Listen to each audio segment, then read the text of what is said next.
जुगाड़ हर एक व्यक्ति को करना चाहिए अगर वो लेजिटिमेट है, लीगल है और आपके फ़ायदे में है। दोस्तों, होम लोन जब हम लेते हैं तो हम एक बहुत बड़ी कमिटमेंट में आ जाते हैं कि अब हम उस लोन को 10 साल, 15 साल, 20 साल, 25 साल, जितने साल के लिए भी आपने लिया है उतने साल तक आप उसको रेगुलरली, कंसिस्टेंटली, डिसिप्लिन तरीके से भरते रहेंगे। सबसे बड़ा दर्द होम लोन में क्या होता है? एक बेसिक कैलकुलेशन हम देखें, जितने का आपने होम लोन लिया है उतने का ही आपको ब्याज बैंक को देना रहता है, इंटरेस्ट आपको पे करना रहता है, जो कि सभी का एक बहुत बड़ा कंसर्न रहता है, एक बहुत बड़ा पेन पॉइंट रहता है। तो आज इस वीडियो की मदद से मैं आपको दो ऐसे होम लोन के जुगाड़ू आइडियाज़ शेयर करने वाला हूँ जिससे मैं आपका ये दर्द जो है ना कुछ हद तक कम कर सकता हूँ।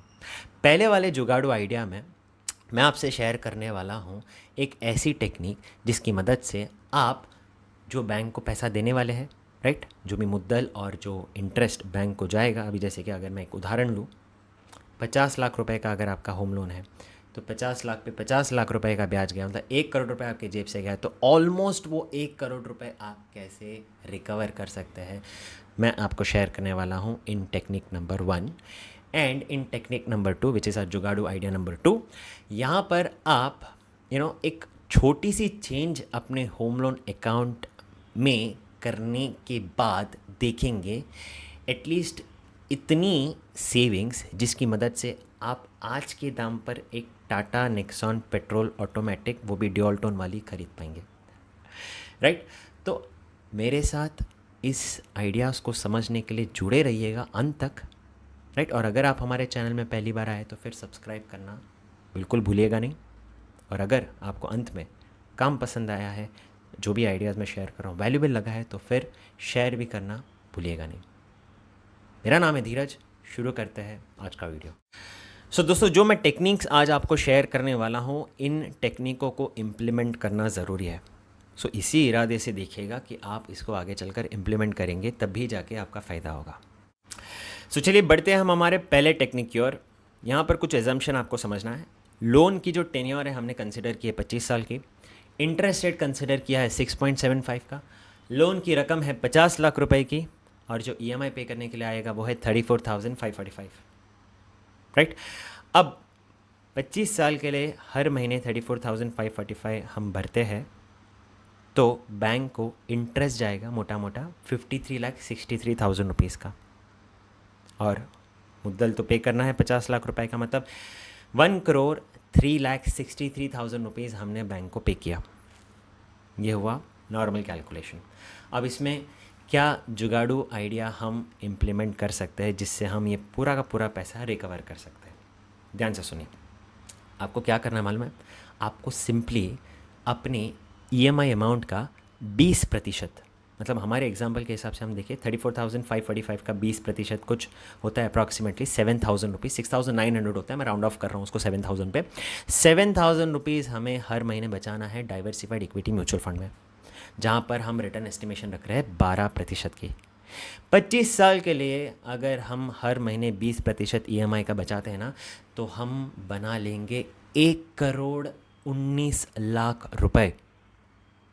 अब आप में से बहुत सारे लोग डेफिनेटली ये सोच रहे होंगे कि यार इतना ईएमआई भरने में ही जान पे आ जाता है, अब ऊपर से और 20% कैसे भरे?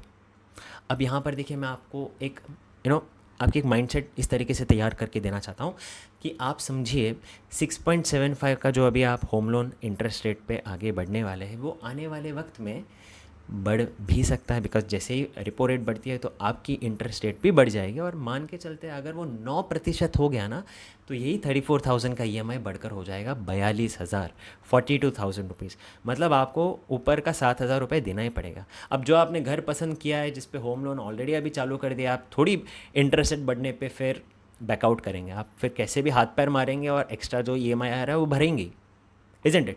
तो वही माइंडसेट क्यों ना हम अभी एडवांस में तैयार करके एक रेगुलरली एक रकम बचाए, सेव करें, उसको इन्वेस्ट करें म्यूचुअल फंड में, और उसको उतना वक्त दे जितना हम उस होम लोन अकाउंट को देने वाले हैं। तो 25 साल में 1,19,00,000 रुपए आपका जमा हो जाएगा। अब आपने बैंक को कितना दिया, कितना देखा था हमने? 1,03,63,000 रुपीज़, और म्यूचुअल फंड कंपनी को भी अभी आपने दिया 7,000 रुपये हर महीने के हिसाब से, 25 साल तक आपने पैसा भरा, तो वो गया आपका 21 लाख रुपए। मतलब कुल मिला के आपकी जेब से गया 1,24,00,000। ये हुई आपकी टोटल आउट गो।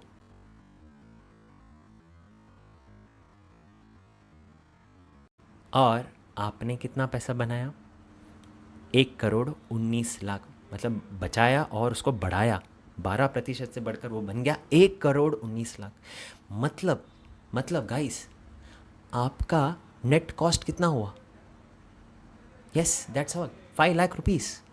5 लाख रुपए का ही आपका जेब खर्ची हुआ है यहाँ पे, अगर हम कैलकुलेशन देखें तो इस तरीके से ये एक छोटा जुगाड़ यहाँ पे लगाने से आप इतनी बड़ी रकम को जो पे करते हैं बैंक को, वो ऑलमोस्ट रिकवर करके ले सकते हैं। देखिए, सेविंग्स तो आपको करना ही चाहिए, बिकॉज वो पैसा जो आप सेव नहीं करोगे वो नहीं तो फिर कोई और फिजूल खर्ची पे चला ही जाएगा। बिकॉज मैं नॉर्मली देखता हूँ जब लोग होम लोन EMI पे करते हैं, उसके ऊपर भी उनके पास पैसे बचते हैं, बट वो पैसे वो फिर बाद में कुछ और फिजूल का, कोई रेफ्रिजरेटर ले लिया, कोई अनवांटेड टीवी एक और बेडरूम के लिए ले ली, कोई और भी ऐसी कुछ ना कुछ हम कंज्यूमर ड्यूरेबल आइटम्स में, या कहीं गाड़ी ले ली, कोई ना कोई एक्सपेंसेस पे जो हमें एक्चुअली ज़रूरत नहीं रहती है, हम वहाँ पे वो पैसों को ब्लॉक कर देते हैं। बट वही पैसा अगर आप बचाओगे, अगर एक विजन रखोगे कि यार जो मैंने बैंक को पैसा दिया ना वो पूरा का पूरा रिकवर करके लूँगा, और उसके लिए अगर मेरे को पैसे बचाना पड़े तो मैं बचा के ही छोड़ूंगा, अगर ये मन में इरादा बना लिया ना, तो आप फिर देखेंगे कि आपने एक बहुत बड़ा अमाउंट बना लिया है 20-25 साल बाद, जो इक्वलेंट है जो आपने बैंक को दिया है। सो दोस्तों, ये है हमारा टेक्निक नंबर 1। बढ़ते हैं हमारे जुगाड़ू आइडिया नंबर 2 की ओर। इस आइडिया में ध्यान से सुनिएगा, हम एजम्पशन लेके चल रहे हैं कि आपका लोन 2 साल पूरा कर चुका है। मतलब आपने 2019 में ये लोन लिया था। जब आपने लिया था, आपने 7% पे लिया था, 7% इंटरेस्ट रेट पे। 50 लाख का लोन आपको EMI भरने के लिए आ रहा है 38,765। अब 2 साल बाद, 24 महीने भरने के बाद, आपकी आउटस्टैंडिंग बैलेंस है 47,53,000 रुपीज़। करेक्ट? अब हम एग्जीक्यूट करने वाले हैं हमारी टेक्निक को, जुगाड़ू आइडिया नंबर 2 को। क्या करना है आपको जाना है अपने बैंकर के पास जिन्होंने आपको लोन लेंड किया है, और उनको कहना है कि यार जो मेरा 20 साल का लोन है ना, जहाँ पे मैंने 2 साल कंप्लीट किया है, एक काम करो, इसको 30 साल में कन्वर्ट कर दो। अब आप डेफिनेटली सोच रहे होंगे कि यार जहाँ 18 साल बैलेंस है, अब उसको 30 साल करके मैं क्यों और ज़्यादा ब्याज भरूँ, राइट? ऐसा ही सोच रहे होंगे ना। मैं बता रहा हूँ यहाँ पे, सिर्फ मैं आपको यहाँ पे 30 साल में कन्वर्ट करने के लिए बोल रहा हूँ। आने वाले 18 साल में गारंटी के साथ मैं कह रहा हूँ आपका लोन कंप्लीट हो जाएगा। ये मैं बताऊँगा अभी आपको कैलकुलेशन में।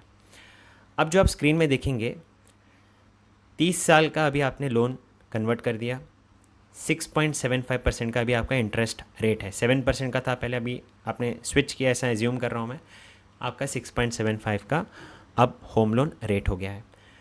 मतलब आप जहाँ पे 38,765 रुपीज़ पे कर रहे थे, अब वो गिर कर हो गया 30,827। मतलब आपकी बचत हो गई 8,000 रुपये की। और यही 8,000 रुपये अब आपको बचाना है, इन्वेस्ट करना है डाइवर्सिफाइड इक्विटी म्यूचुअल फंड में, जहाँ पर हम रिटर्न एस्टिमेशन रख रहे हैं 12% की, 12% पर एनम। करेक्ट? अब मैं यहाँ पे 2 सिनेरियोस शेयर करना चाहूँगा। पहले सिनेरियो में ऐसा एज्यूम करके चलते कि आप ऐसा कुछ नहीं करते, जैसा चल रहा है वैसे ही है। मतलब अब और बाकी का 18 साल आपको भरना है, तो 18 साल में बाकी का इंटरेस्ट और प्रिंसिपल अमाउंट भरकर आप टोटल बैंक को कितना देंगे? 50 लाख का तो आपका मुद्दल है, उसके ऊपर 43 लाख तक का इंटरेस्ट रहेगा। सो मतलब 93,03,587 आपने बैंक को दिया, राइट? ये मतलब यहाँ पे मैटर क्लोज्ड। अब अगर आप टेन्योर बढ़ाते हैं, 30 साल करते हैं, जो कि हमारा जुगाड़ू टेक्निक है, तो क्या होगा मालूम है? इससे जो 8,000 रुपये अभी आपकी बच रही है ना, और उसको अगर आप निवेश करते हो ना म्यूचुअल फंड में, आपका आने वाले 18 साल में कुछ म्यूचुअल फंड में किटी जमा हो जाएगी, वो रहेगी 56,94,000 रुपीज़।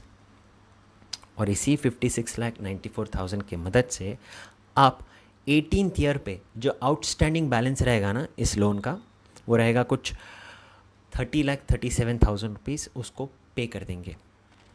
और ऊपर का जो एक्स्ट्रा इंटरेस्ट का कॉस्ट है मैं वो इसी से माइनस कर रहा हूँ, बिकॉज ऑब्वियसली आपने स्विच ओवर किया है और प्रीवियस अकाउंट में कुछ आपने इंटरेस्ट भरा था, अभी कुछ नया इंटरेस्ट भरा, तो जो भी आपका एक्स्ट्रा पैसा गया, मैं ऐसा मान के चल रहा हूँ 13 लाख रुपए आपका एक्स्ट्रा गया। बट फिर भी 13 लाख रुपए निकालने के बाद भी आपके पास बचेंगे उसके बाद भी 13,57,000 रुपीज़, जो हम सिनेरियो 1 में देख रहे थे कुछ भी नहीं बच रहा है, एज इट इज़ जैसे हमने रखा था वैसे ही रखा है, राइट, कुछ भी वेल्थ बिल्ड नहीं हुआ। बट यहाँ पे आप 13,57,000 रुपीज़ एक्स्ट्रा बचा पाएंगे just by one move, just by taking one move, which is by asking your banker to increase the tenure. Correct. तो देखिए इस वजह से, इस हिसाब से मैंने कहा कि 13.57 लाख के प्राइस पे आज आप एक टाटा नेक्सॉन आराम से ऑटोमेटिक खरीद सकते हैं।